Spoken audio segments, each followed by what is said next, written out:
Pabilis ang paggawa ng salad, guys. So, yung mga sangkap na ginamit ko dito ay cucumber, bell pepper, tomato, dill herbs, onion. Tapos, tinimplahan ko lang siya ng salt, lemon, and olive oil.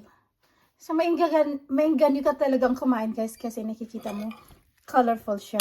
At hindi lang yun, full of nutrients pa. Yan. Fresh. So, yeah, yan. Pinag-slice ko lang sila at saka hinalo-halo. Pabilisan lang kasi gutom na.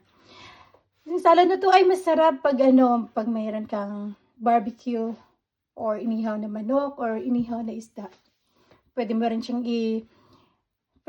ihanda pag may mga salo-salo, guys. Lalo na yung mga health conscious.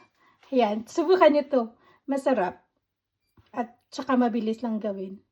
Yun lang, guys.